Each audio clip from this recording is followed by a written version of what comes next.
Yes. Hello, hello, hello.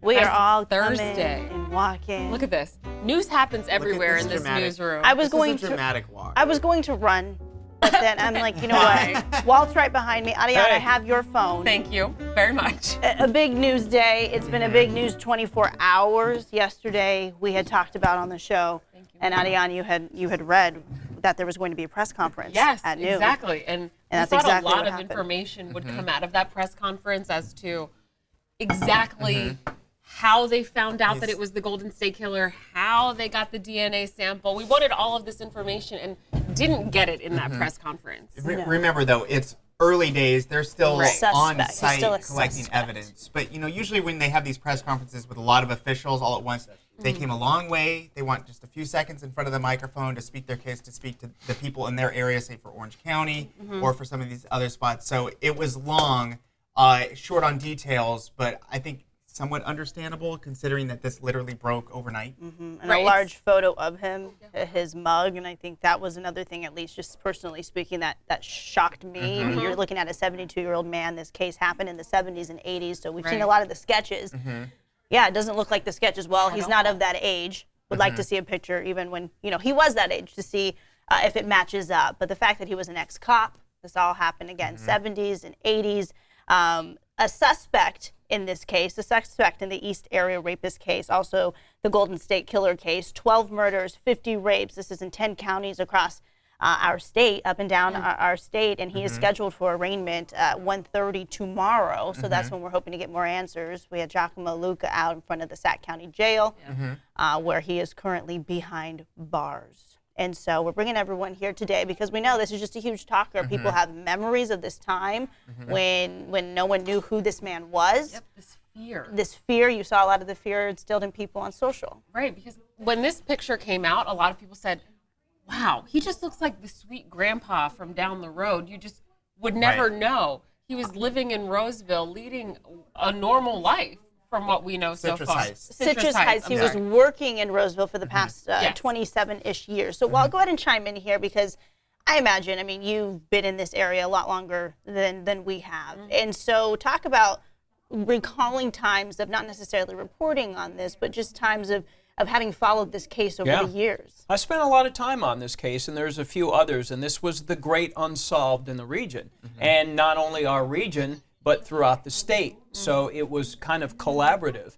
But I got here in 88. Apparently his last activity was 86 down in Irvine when he allegedly kidnapped and killed a 12-year-old girl. But it was something that affected every single person who lived here in the late 70s through the 80s because he was hitting Rancho Cordova, Citrus Heights, Carmichael, various hamlets and towns throughout the county, and nobody felt safe. Even if it wasn't your street, your neighborhood, or even your town, it was so random and happening so much that people were double locking, getting the dog, getting floodlights, being very careful, being suspicious, and everyone was robbed of a good night's sleep. Right. That's how he got inside everybody's business.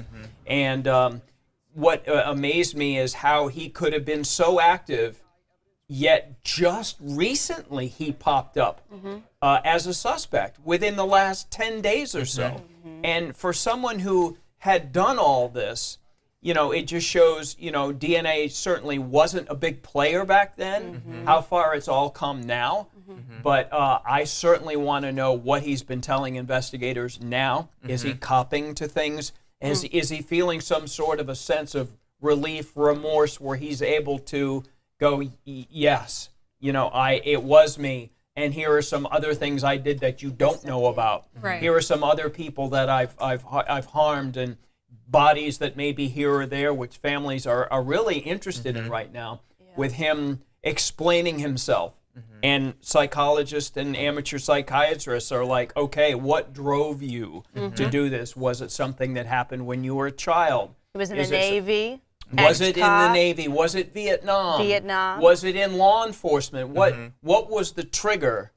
But a lot of people go through a lot of different things. Let's face it, in the war or in law enforcement, and they don't go that way. Right. They don't. It doesn't. There had to have been some. And everybody, and we've talked about this with other things, with mass shooters in Vegas. That guy, and it's like, okay, I'm really wanting to know what drove him. Yes. And what were I the need signs? to know why he did that, so that we can go forward and maybe prevent something like this from happening again. But this guy, and I posted this on my ABC 10 Facebook page, and it's getting some play. In spite of everything we've talked about, what really troubles me, what I think is the gravy of badness, is the fact that he would call his victims back and whisper in the phone, "I'm gonna kill you." He Days, weeks, he months would continue that later. torture. It's like, what avenue of evil have you not gone down here? What and I'm trying to just wrap it around and go, how does anyone be that bad? And the pieces of china that he would put on the people's body who he'd tie what he up was so that doing? he could sexually assault the females. Just the tiny details, the collection of these pieces of china, odd behavior across the board. I was reading a couple of articles. I'm really fixated on this because I'll be completely honest. Growing up as fourth-generation Californian, I had not heard of this case until recently, when the book came out, when the pods are coming out, when the articles are being written, when that documentary was coming out. Because growing up, it was the Richard Ramirez case, and he was the Night Stalker in Los Angeles. Well, there was someone before Richard Ramirez. It's the original Night Stalker who is a suspect in this case as Mr. Joseph James D'Angelo. But the tearing of the sheets that he would use and then tie them up. It was a detective who was explaining some other things they had discovered, and that after committing this crime or this rape, say the person was still alive, the woman would get up to leave, and then, because she thought that he had left, and this is in one case, and the woman is touched by him, and she goes, "Oh, okay, you're still here." So then, okay, she wouldn't move anymore, so then she didn't want to get into that situation again. Right. So 45 minutes later, when he actually had left, he was probably home in bed by now, then she would get up, call police, but he was long gone. So there was a method to this madness, and then let's talk about why he was let go from the police force. I mean, well, Because of the hammer and the Well, he was caught shoplifting. shoplifting, but the 19. two items. But think of the is items. weird. Because, Oh, yeah. and we're not speculating. It's in the newspaper. It was reported, and he was fired for it. He was shoplifting a hammer and dog repellent. And I think a lot of people, that was a first. It was a first for me, and from what I'm reading online, it was a first for a lot of people to understand that there was something called dog repellent. And maybe there always has been. But some people are speculating that in some of these crimes, there was a strong odor to him, and they couldn't quite pin down what it was, and some people are speculating. Okay, just remember, these are early days, but that perhaps that had something to do with dog repellent. Those are two odd items that he could certainly afford as a police officer. I'm assuming a hammer and dog repellent. So why would you shoplift? Why would you engage in that crime? Maybe some people enjoy shoplifting. They get a high from it. It doesn't really matter. Some people speculate that he's a petty thief, and that's why he was also taking things from people's homes. That he was. But there's something all so of much that. more that's wrong with him if he yeah. goes from being a petty thief to worse. But As a cop, it's too. coming up in the comments a lot, and what came up in the show is that now it's putting people in a place where they're questioning, how long did law enforcement know about this? How long did investigators know that he was part of the police force before coming to the conclusion that, oh, you know what? These two people could have been the same, and dragging their feet on that. That's a lot of people are feeling Well, that way. he just popped up as a suspect. Right. He just popped up as a suspect within the last week to 10 days, thanks to some type of DNA match. So it's not like this guy was on their radar for a year and they were like sort of in on the investigation, sort of didn't think he was a suspect. He popped up 10 days ago, and they tied this up pretty fast with other law enforcement agencies, as far as I can tell in this. Right, and it's from the press conference yesterday, there was an effort a couple of years ago. Hey, this is a cold case, but we're all connected. Let's put it back in front of us. Let's coordinate. Let's at least be aware of what happened. People are still alive that are still traumatized. It's important to the state to get this solved and to get a suspect in custody. So they were aware of this a couple of years ago. We are still on it. Then in popular culture, the book, the documentary, all these things come out. But they didn't mention any of that they mentioned their effort, their renewed effort. Right. They didn't mention any of the other things that are going on in popular culture. And then they mentioned he was not on our radar until within 10 days ago. And they moved on this very quickly in their own words. I don't know that the books that have been written about this or the podcasts that have been done in the last couple of months they maybe generated more interest, but I don't think they were focused on D'Angelo. The timing is incredible. Yeah. Can we talk about the book for a second? Because we have a soundbite. Yeah. The author of the book is a woman, and she has since passed. And it's called I'll Be Gone in the Dark. Her husband is Patton Oswalt, who is a famous comedian who happened to be scheduled on the Seth Meyers show last night to be helping promote the book. Was it to help the book and his own project? Comedy? But when he got there, Seth was like, I'm sorry, we have to switch gears. I know we came to talk about this one thing, but we obviously have to address the elephant in the room. And so the husband read the afterword from the book, and it is the woman, Michelle McNamara, describing what it would be like for the police to drive up to this man's house and finally catch him. So I want you guys to listen to this because it's incredible. It's actually incredible. Well, I saw on social media today we're sort of tweeting out this last bit that she wrote, which seems really fitting. Yeah. Would you mind reading it? Is that Yes. Here, let me give that to you. Yeah. Her afterword in the book is called "Letter to an Old Man," which she writes this to the Golden State Killer, and these are the final lines of it. This is her writing. One day soon, you'll hear a car pull up to your curb, an engine cut out. You'll hear footsteps coming up your front walk, like they did for Edward Wayne Edwards 29 years after he killed Timothy Hack and Kelly Drew in Sullivan, Wisconsin, like they did for Kenneth Lee Hicks 30 years after he killed Laura Billingsley in Aloha, Oregon. The doorbell rings. No side gates are left open. You're long past leaping over a fence. Take one of your hyper-gulping breaths. Clench your teeth. Inch timidly toward the insistent bell. This is how it ends for you. You'll be silent forever, and I'll be gone in the dark, you threatened a victim once. Open the door. Show us your face. Walk into the light. And that's what he did today. So it's this. That's really something. And it's also...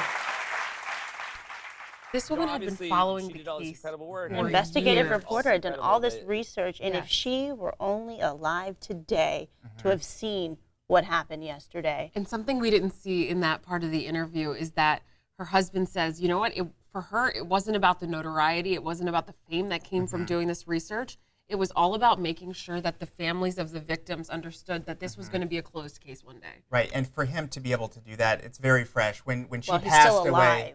yeah, when she passed away suddenly, they were still married, very much in love, and he was very open after some time off to talking about his grief and his recovery and trying to move on with life. So I'm sure this stirs up a lot of emotions for him, but it's somehow in a positive way, knowing that he supported her in this endeavor, and perhaps some of her interest and work has enlightened a lot of more people to Helped crack the case. celebrate this moment of perhaps this is the person, and as we find out more evidence, remember, he's arrested. He hasn't even been arraigned. That's going to happen tomorrow. So it's still early days, but it looks like by everyone's confidence in that press conference and everyone involved with this that they feel like we're moving in that direction. There's a lot of cold cases that I've worked on, and this is one of them. And this case, you have a lot of amateur sleuths out there. And in this particular one case, through the years, I've been in contact with a guy named Doug French, Dr. Doogie, and he works on cold cases in his spare time. And when I came into work here last night, and I got in at 3:15 in the morning or whatever, there was an email from him at midnight, and he laid it all out for me that they've got the guy. He just came on their radar. And so you have a lot of people who have invested a lot of time, the author.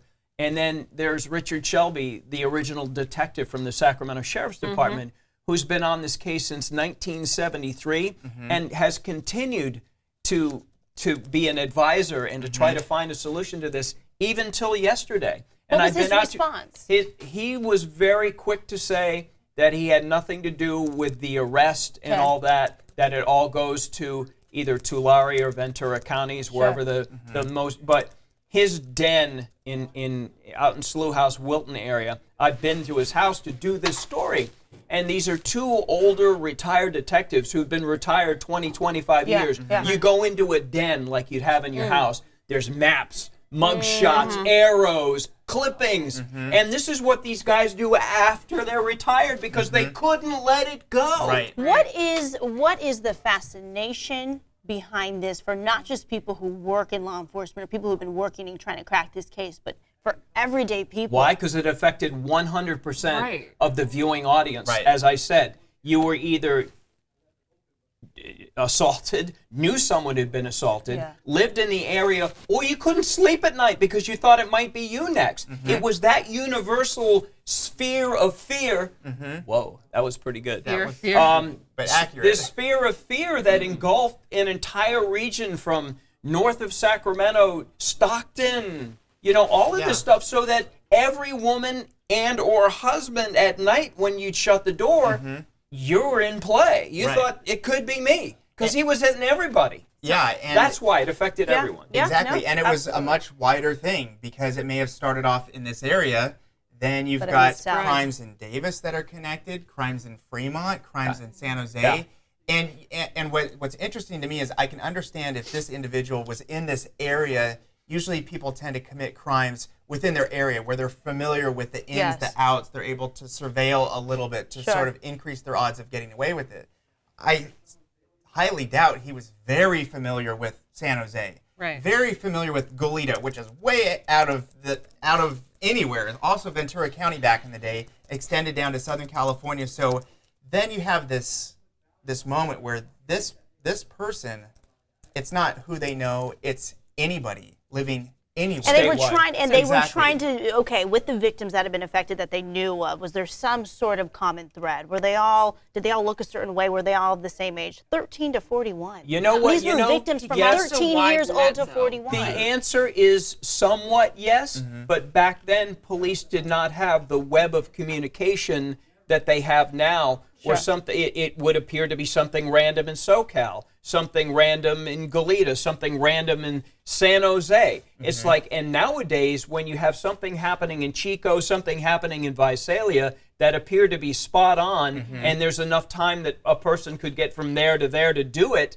now it's all it's all police communications and all of that. And the DNA, look at how far DNA has come, where this type of thing, and this was the thing, it was every department was dealing with their own stuff, and I don't know, fully understood that this all could have been a web of murder and rape. And these days, it's a bygone era because these days the public is an active participant in some of these. For example, if a child is abducted with certain circumstances, and they possibly could be in your area, you're going to get an alert on your phone and that you don't even sign up for. It's going to happen because now the public is getting involved in the solving, or at least being a witness to some of these crimes.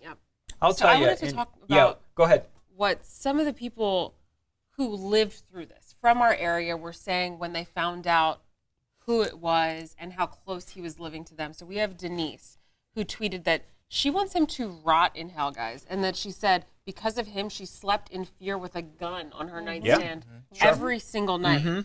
And that it wasn't just single women that he was after, that he went after couples as well. And so we have a couple from the area, and it's Brad and Deb, who said that they remember those years really well and that they couldn't sleep at night because they were so scared, and they were together. They didn't have any concrete details to know who this man was, and at times they thought that he could have been a drapist or somebody who was coming in to do work in people's houses that had access to them. Right. But then you have other people who chime in and say, what are we going to do when we already distrust, not we, but there's this strong sense of distrust of the police in general coming off of the Stephon Clark cases, coming off of a lot of the Black Lives Matter cases. And now we have something else that points a negative finger towards police officers.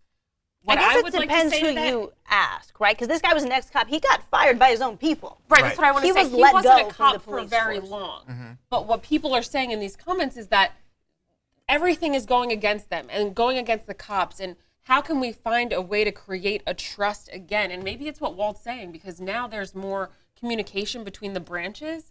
Maybe that's one way to solve this problem. But there's a clear feeling of... distrust here. I think Right. I'm not, and maybe it's me, I'm not looking at it as cop goes on murder and rape spree. I'm looking at it agree. as psycho, I want to know more why you did this guy who does this. Who happened to be an ex-cop. It was like, I'm not, I think people who are predisposed to be suspicious of law enforcement, this is another thing for them.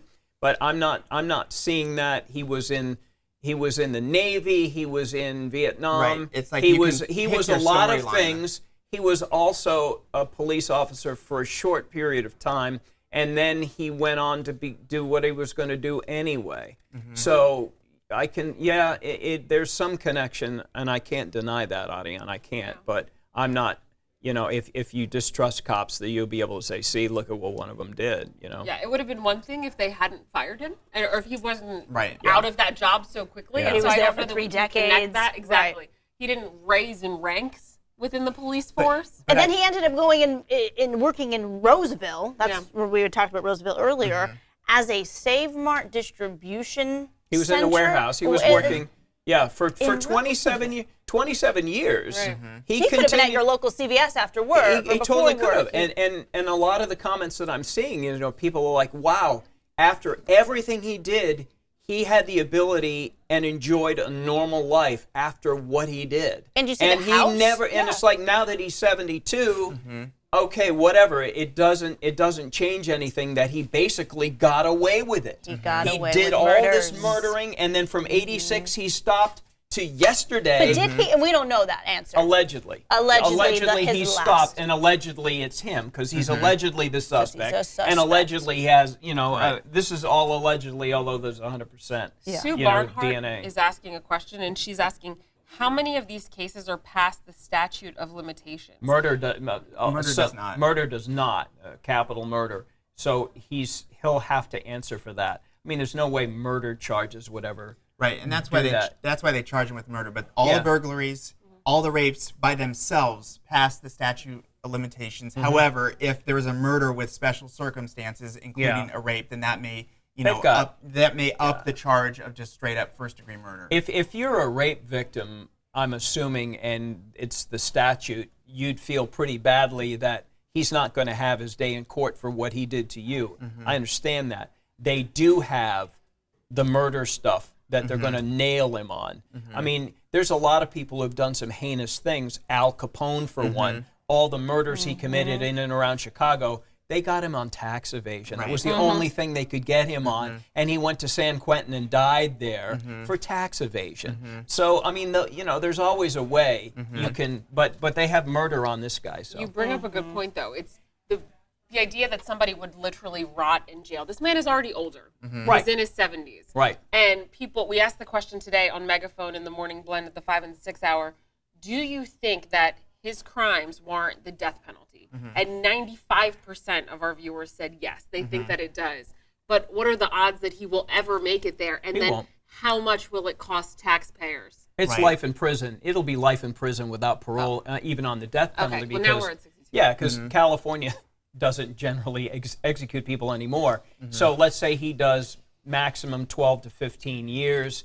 If he's on death row, he'll have protections. I think a lot of people that I'm reading would like him to be out in the general prison yard. Right. Because when you are a rapo, a child murderer, and an ex-cop, the prison yard is very anxious to have you in their presence. And he would be very uncomfortable for his 12 to 15 years in prison, like I can't even describe because of that trifecta of the three things I just mentioned, Especially that it when would a not rape go is well for him. involved. Yeah. However, if he's on death row, so be careful what you wish for. If you wish this guy to feel the ultimate pain, Gen Pop. life in prison without parole, on death row he would be protected from the other point. other gentleman. That Right, but view Jeffrey has Dahmer shifted. was protected, and he was murdered in prison. Yeah, there's true. always that. Right. I wanted to reference the new vote on the megaphone. So it was 95% in our morning blend show, but Christy says it's about 65% now. So that's shifting, and maybe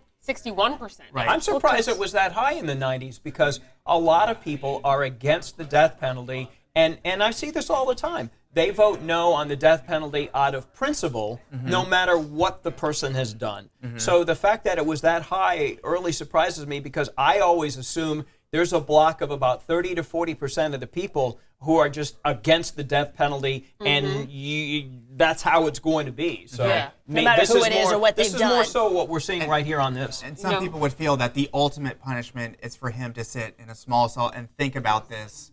Hard labor, man. But can't you every imagine day. he's been thinking about it for 20-something years, 30 years? But he's had a lot of distractions, and he's been able to What you find is go out and do his sometimes thing. with people that have committed these things, and remember, these are allegations, is that they are able to compartmentalize the past and the future, somehow turning a corner and then just completely taking this past existence and experiences and alleged crimes, saying, you know what, that was somebody else. And this is my whole life, and can never mentally go back there. They've separated themselves mentally from all of the alleged crimes in the past. That's good for him. In order to I can't forget to about find something bad I peace said going yesterday. forward. However, it doesn't absolve you of anything, but it may play into, let's just say this, we fast forward here, if there's a long history of mental illness, the insanity defense has certainly come up in years past. That's very difficult to prove. Right. But these are all things that we're going to learn. Yeah. We're going to learn together how this goes down. Yeah, I'm interested really in what he says to police. Oh. And the fact that he spent 27 years working alongside a lot of people in Roseville. People are going to see that and go, oh my gosh, that was my coworker. And the supervisor there said there was no odd behavior. Right. That, some weird psycho guy, the bar is very high. He's fit right in, I guess. And there was nothing out of the ordinary. And he just retired at 71. Terry, he lived a normal life, man. As normal as we it's think. almost too late to punish him. Terry Roberts says, don't judge all. Terry Roberts, don't judge all cops because of a few oddballs. Obviously, this guy was good at deception at every level. Give law enforcement the credit they deserve. They finally cracked the decades-old case. Can't wait to watch the trial and see him in court tomorrow. What a worm.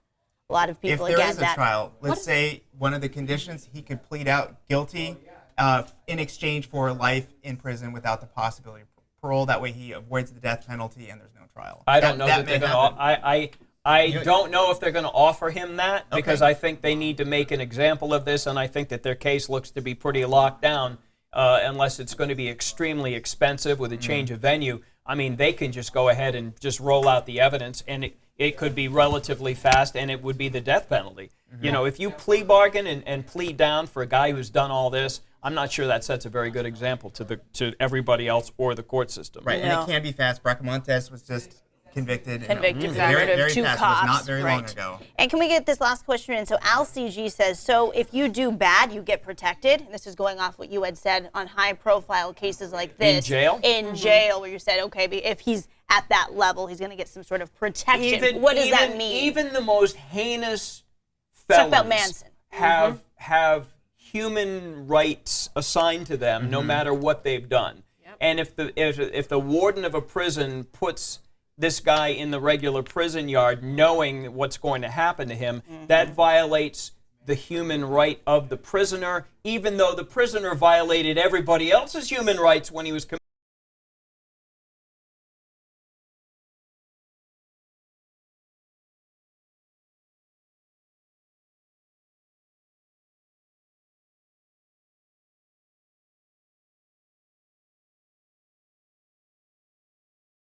committing these crimes. This is where you have to be the larger person and have to realize that even a bad guy like this does have rights in incarceration, and on death row these guys are more separated because they're dangerous, more dangerous than other people, and they need more protection based on their God-given human rights.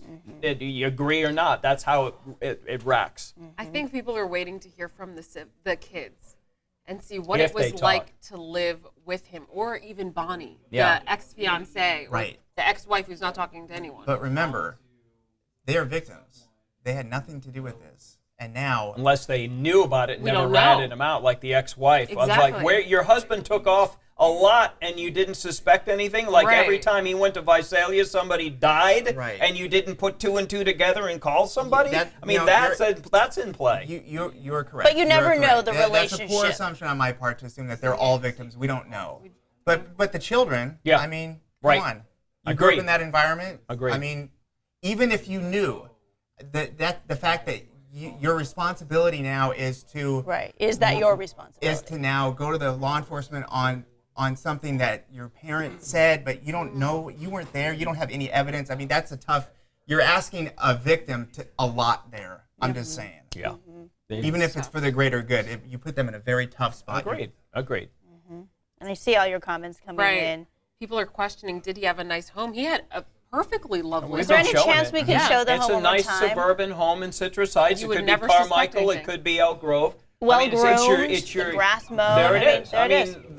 There you go. You hear the birds chirping. Nice. How eerie is He that? obviously did a nice job on his lawn and he had time. I mean, you would look at this house and go, okay, this nothing out of the ordinary here. I want to know exactly what happened in the moment he was caught. He was surprised.